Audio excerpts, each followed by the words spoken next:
There will be time for you to read the instructions and questions, and you will have a chance to check your work. All the recordings will be played once only. The test is in 4 sections. Now look at Section 1.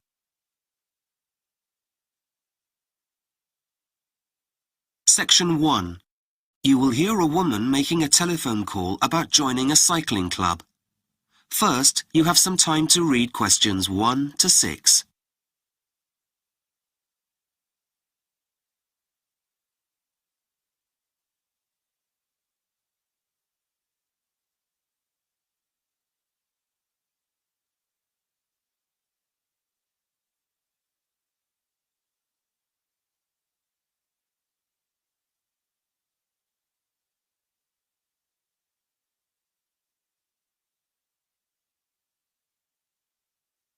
Now we shall begin.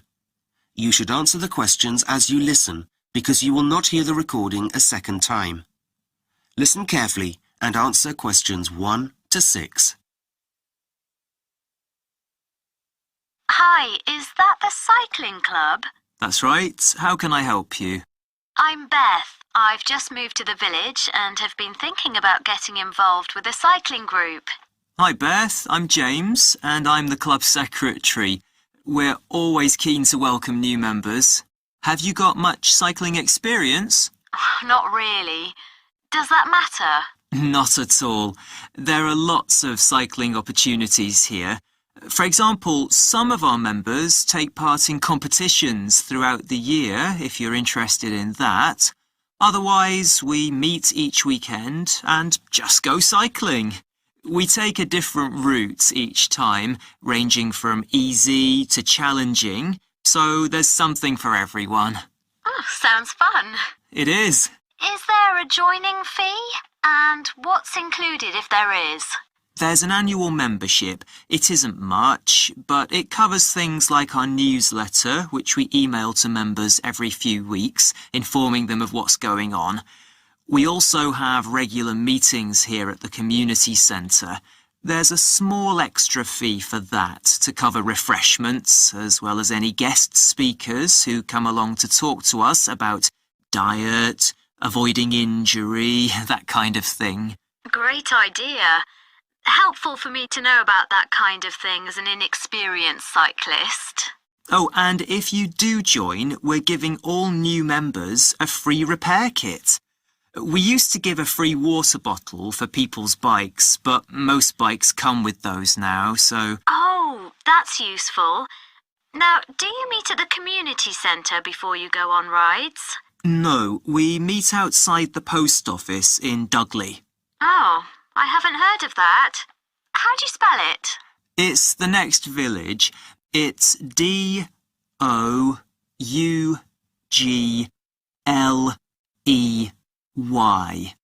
The reason we meet there is because there's a large car park, which is handy for people from outside the area who drive in. Ah, got it.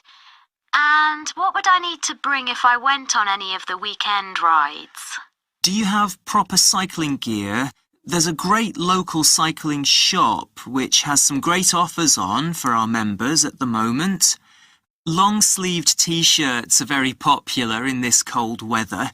And I bet you've never tried warmers for your knees before, have you? And do you have a pair of cycling gloves? You'd be amazed by how much the right clothing makes a difference to your comfort and abilities. I'm sure. Well, the shop will sort you out with what you need. Anything else you'd like to know? Yes, I have 2 kids. I'm not sure whether or not they'd be interested in joining the club, but they don't have their own bikes yet. Is it possible to hire them here? Absolutely. We do everything we can to encourage people of all ages to take up cycling. You can pay monthly, which works out cheaper, or each time you attend a weekly excursion. It depends how often you think you'll be joining us on rides, really. Before you hear the rest of the conversation, you have some time to look at questions 7 to 10.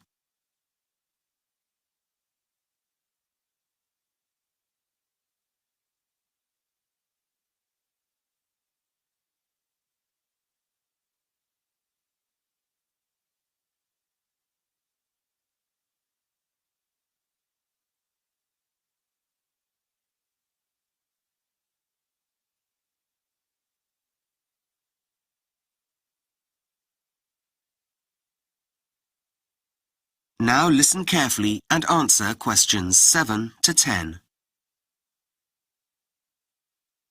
I assume the rides you do are local? Most of them, yes. We do longer trips when the weather's better. We sometimes stay away camping to make the most of it. One of our favourite excursions, most summers, is riding along the river as far as Brownside. That's about 100 kilometres away, though this year we're going to the mountains, which will make a change. At some point in the future, we'll try the Lake District. That's something we've wanted to do for a while. And you hold other kinds of events too, don't you? I heard you do an annual charity event. Is that right? Yes, we do. We raised money for a new classroom at the local school last year through our sponsored bike ride. We have some other fun events too, like a party each year to celebrate the club's birthday. Members are welcome to bring their friends and family along to that. Brilliant.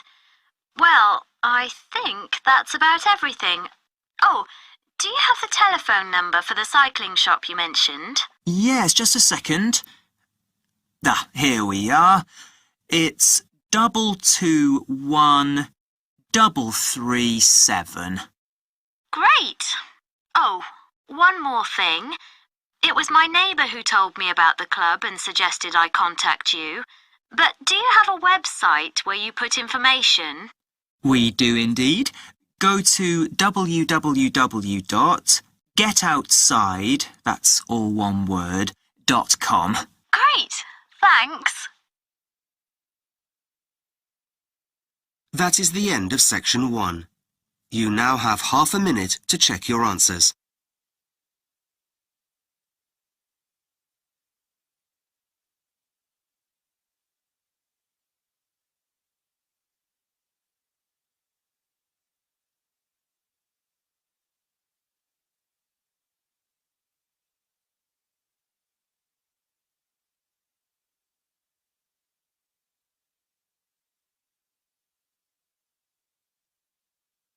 Now look at section 2.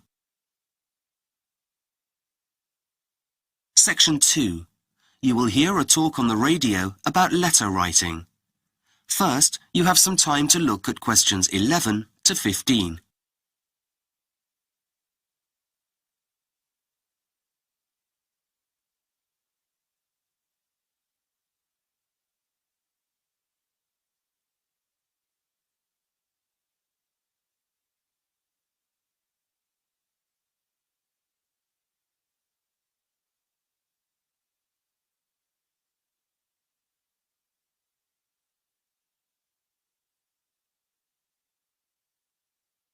Now listen carefully and answer questions 11 to 15. And now for the last part of today's programme, I'd like to welcome author Erica Winter, whose recent book entitled Say It in a Letter has already sold 10,000 copies. Over to you, Erica. Thanks, Mark. In today's world, it's easy to think that letters are a thing of the past. We rarely write them, and when we do, it's usually to a bank or an organisation of some kind. We no longer tend to write letters to our friends. Yet this is something I think we will come to regret. It's what I call the lost art of letter writing. For one thing, letters used to consist of more than writing. Looking through some of my mother's old letters to me recently, I came across several that also had drawings in them. This wasn't uncommon in the past. Photos took much longer to print than they do now, and so people often drew something to show what they meant. In fact, my mother still does this, not only in her letters, but also sometimes on the envelopes. Another important thing about letters is that they represent one side of a conversation.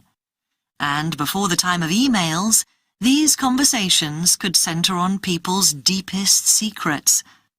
As a child, letters would come through our door each morning from relatives and friends. As we got older, they became more personal. This made the letters important. It made you want to keep them. The ones I treasure I still have. They're tied up with ribbon and safely stored in a shoebox in my attic.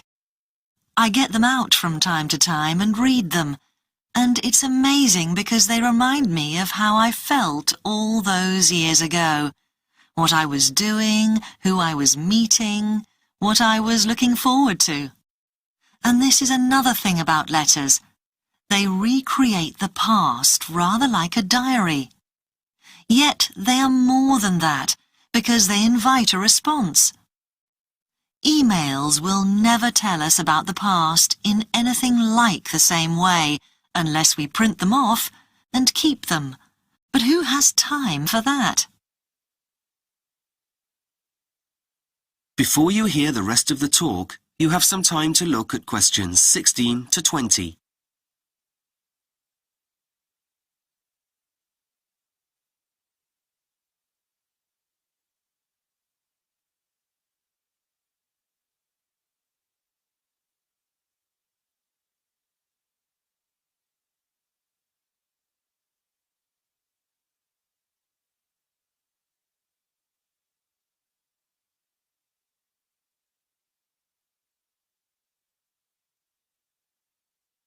Now listen carefully and answer questions 16 to 20. So, if you want to give letter writing a try, and in the years ahead you may be very glad that you did, here are a few important tips. First, using a pen and paper is very different from using a keyboard and a screen. We can't easily change what we write with a pen, and so letters show much more of the thought process of the writer. And to get those thought processes going, you really need to make sure that the room you write in is a quiet one. And this means removing all mobiles, computers, tablets, and other distractions. Second, it's much more inspiring to write on decent writing paper using a fountain pen than it is to use an old notepad and a ballpoint pen. So make sure you have the equipment you need. It shows that you've taken the trouble to present your letter in the best possible way. Also, your letter will stand the test of time. Cheap paper quickly falls apart.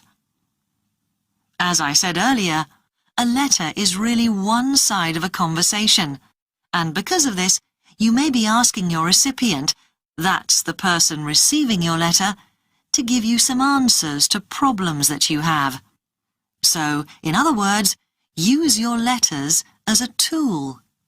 If you're worried about your job, for example, you can consult others about the things that are bothering you, and so get the sort of advice that you need.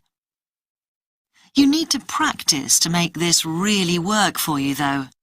You need to think carefully about the wording of each question that you ask, so that you get the answers you need. Unlike emails that we tend to write quickly without paying too much attention to wording, letters need patience and thought. And lastly, make sure you know how to begin a letter, where to put your address and the date, for example, and how to finish your letter, depending on your recipient. Should you say best wishes, or yours sincerely, or simply love from? The ending you use must be suitable, or you might offend people.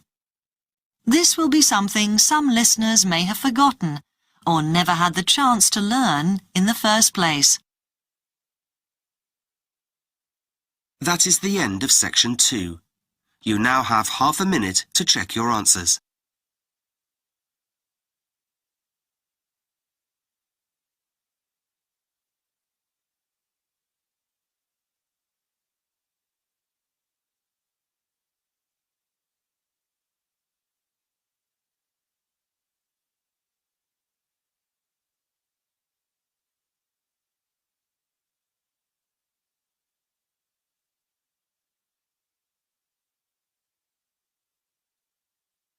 Now look at section 3.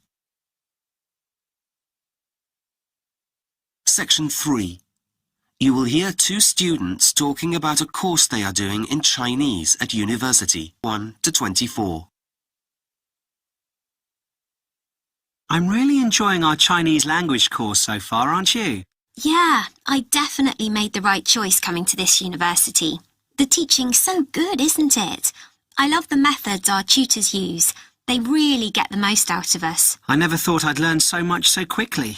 Goes to show what a difference it makes being taught by native speakers. If I'd known about that in advance, it would have confirmed my choice absolutely. It's an aspect of the course which is really useful. It's cool having lots of options to choose from too, as far as topics to study is concerned, though that wasn't something I really considered in much detail when I was deciding where to study. I know what you mean. I have to say I'm finding the culture course absolutely fascinating. I'm glad that's on the timetable.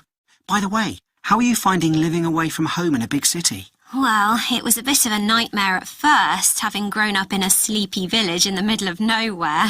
I do miss the peace and quiet sometimes, but I wouldn't have it any other way. I had to try something new. That's why I'm here too.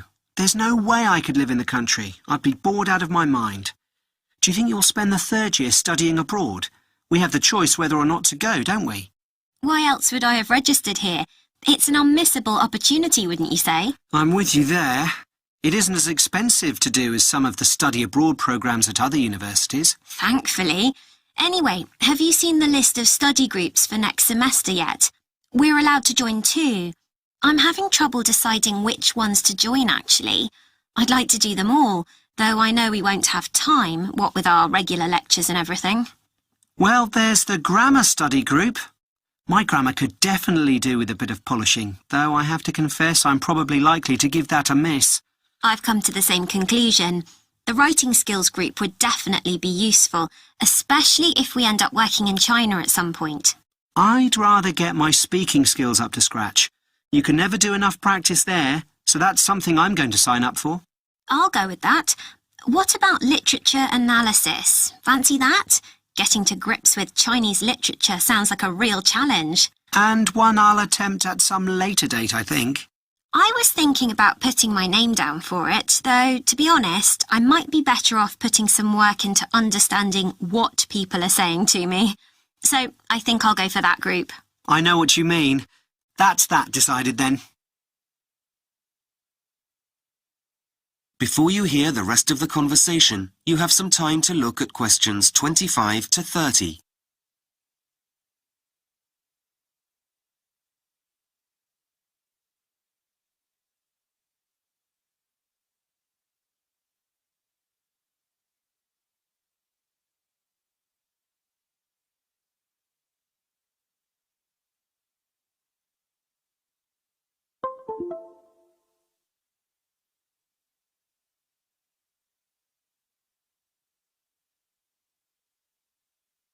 Now listen carefully and answer questions 25 to 30.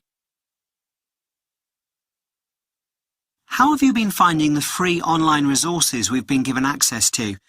I found 1 or 2 of them useful, but some of them aren't as exciting as I'd expected them to be. Right. I tried the chat room the other day for the first time.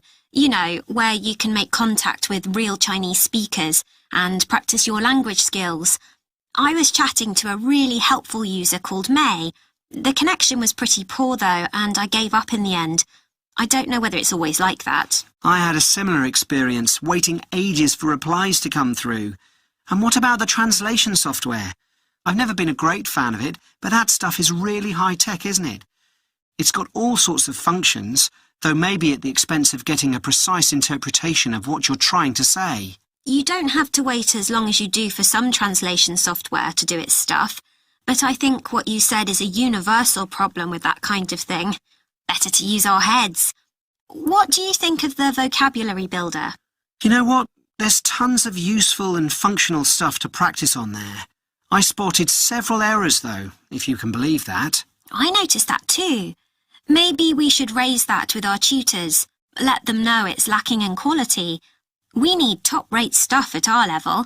The dictionary's not bad, but I've seen ones that have some interesting extras like activity sections. Shame it doesn't have any of those. I know. They can be slow to use, though. The language lab's pretty lazy, isn't it? I've only used it a couple of times, but I'd agree. There seem to be plenty of delays when it's setting up, though you can do some interesting things on it once you've got it running. Then there's the writing checker, the thing you type into and it tells you what typing errors you've made.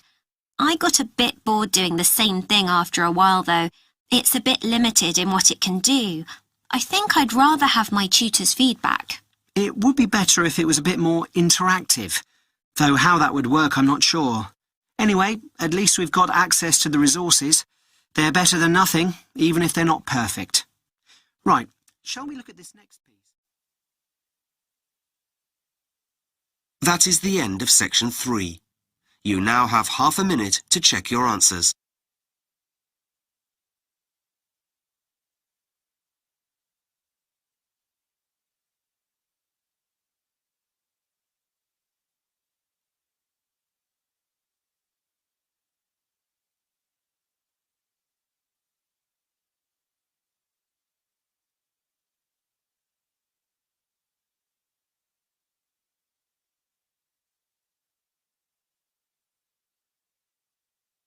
Now look at section 4.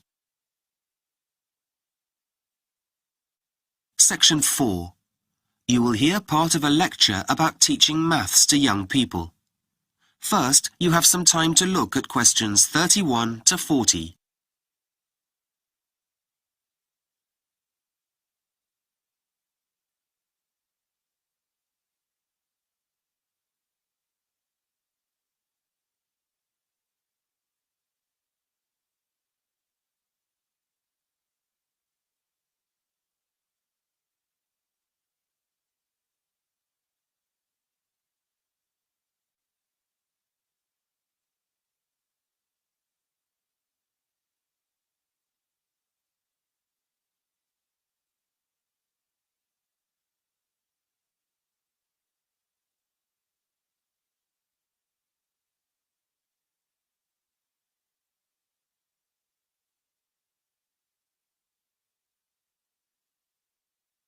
Now listen carefully and answer questions 31 to 40.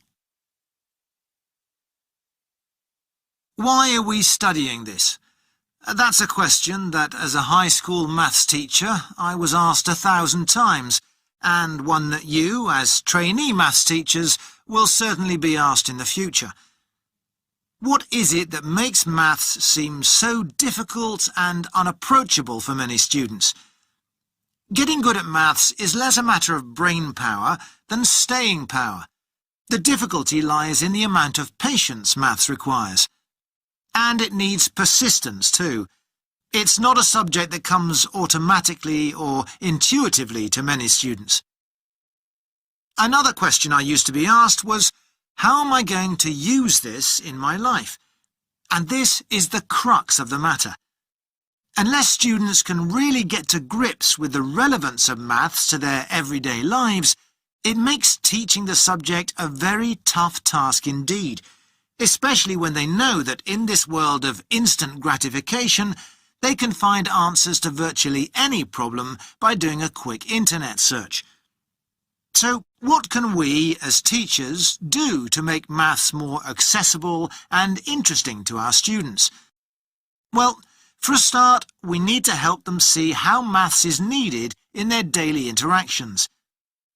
Whether it's following a recipe or deciding how much paint you need for your kitchen walls, we need to help students see that it's maths that's at work in achieving these goals. It's easy to see why simply forcing students to employ methods of memorization or reciting formulas leads to a teacher's failure to inspire in the maths classroom. Maths is a universal language. Anywhere you go, you can interact with people in all walks of life, and they'll understand you if you speak maths. The language of numbers can help anyone perform daily tasks and make essential decisions. For thousands of years, the same principles of maths have been practiced by mankind around the globe. In order to get things done, especially in modern society, you simply have to employ maths. Your proficiency in the subject, or even a little knowledge of the fundamental operations of it, can help you shop wisely and stay within a budget, or get your head round population growth.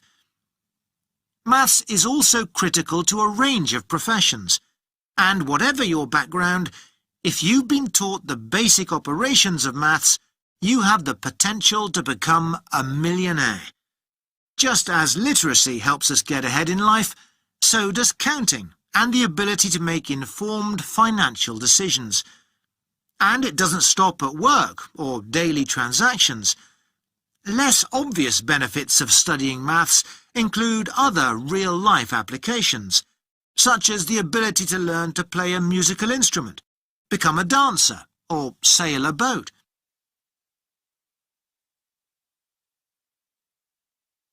So, what is it that we need to be teaching?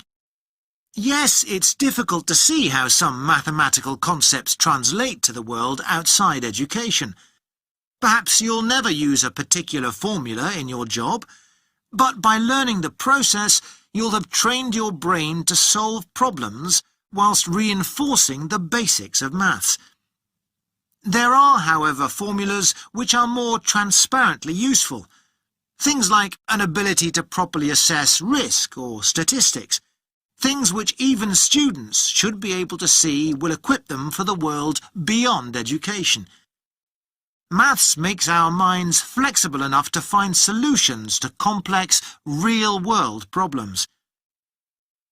Maths is a cumulative discipline. You have to gain an understanding in one area before you can effectively go on to acquire another. From the basic foundation of addition and multiplication to the complexities of quadratic equations, the only way to build a framework of knowledge is to learn step by step. So, how did I answer that question, what is the point of doing this? Until I got my students thinking about how they use maths to download music from the internet and hand over their cash for popcorn at the cinema, nothing I said made any difference. So I asked them to imagine a life with no maths. That would mean no means of marking time with calendars or watches, no money or concepts like measurement. The idea of missing birthdays, not being able to top up their mobile phones, and a halt to the development of computer games made them open their eyes to the reality of life without maths. What better way to demonstrate the purpose of maths than to relate it to their own existence? Moving on now to another aspect of maths teaching. That is the end of section 4. You now have half a minute to check your answers.